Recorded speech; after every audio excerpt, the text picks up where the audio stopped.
Good morning. Today we are talking about grace-filled relationships with the people around you, and we're doing that with a key verse, Matthew 5 verse 44. Now, I have previously shared with you one of my favorite quotes from Maya Angelou, and it says, "I have learned that people will forget what you said, people will forget what you did, but people will never forget how you made them feel." Don't you find it interesting that the strongest link we have with our past is not what happened or what people said, but how people made us feel? Feelings are incredibly powerful. They express almost everything that makes up our inner self, our values, attitudes, emotions, pride, hopes, and desires. They shape how we behave and what we do. Most of what we do is driven by our feelings. Feelings therefore also drive our decision making, what we do in our free time, what movies we watch, or how we relate to people around us. Our conversation today is all about our feelings and how we deal with them when we feel that we have been badly treated by others. Our reading comes from Matthew 5 verse 44, but for context I will read parts of the section titled Law of Love.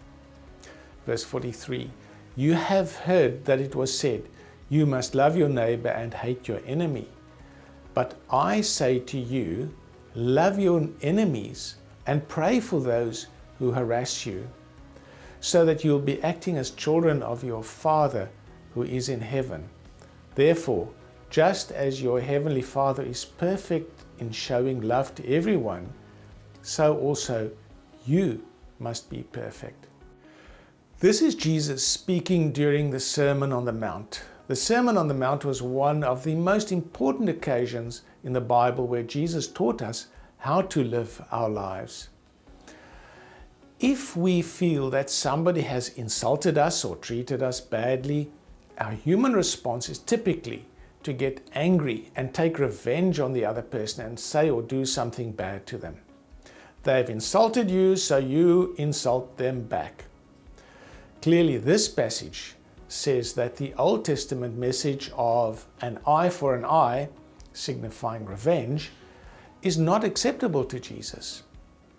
You may have heard someone say, "I don't get mad, I get even." Jesus says that this response is wrong. Don't take revenge, but rather love them, which is probably one of the most difficult things to do in life, given what a powerful role our feelings play in our actions. Clearly, Jesus instructs us to respond with grace, not anger. How do we do that? Firstly, when someone says something nasty to you, don't lash out and respond with the first angry response that comes into your head, driven by feelings of anger, resentment, and wanting revenge. Hold your horses. Give yourself a moment to control your feelings. In that split second, before you respond in anger, say to yourself, "I'm really angry now." But insulting the other person back is not a Jesus response. How can I show grace in this moment?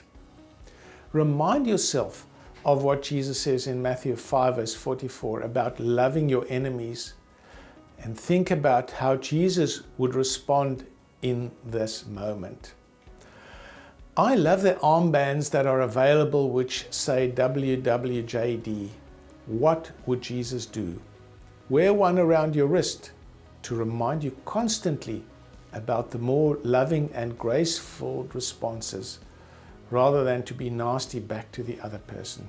Secondly, if we want to respond in grace and love, it requires of us to develop this as a spiritual discipline. Remember, Matthew 5 verse 48 says, "Therefore, just as your heavenly Father is perfect in showing love to everyone, so also you must be perfect." Being a person who responds with grace and kindness requires a close relationship with Jesus.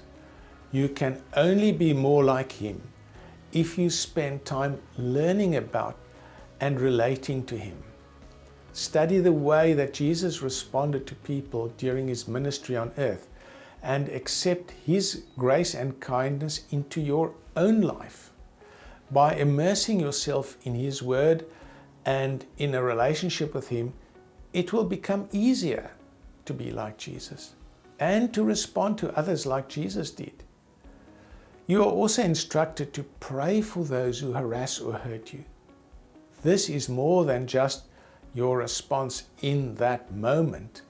It is an ongoing process. It is a firm instruction to be praying for those people who hurt you. This requires a great deal of spiritual maturity and your own strong leaning into the grace of God. Thirdly, responding in a loving and forgiving way does not mean that we are accepting of bad behavior. We can still call out bad behavior in others, not out of anger or resentment, but in calmness and love. Instead of lashing out in anger at the person who insulted you, rather say, "I do not like what you've just done or said. It was hurtful. Please do not do or say it again." We do this in a way that will make the other person think about their behavior. I hope that I've been able to give you some good advice on how to deal with people who hurt you.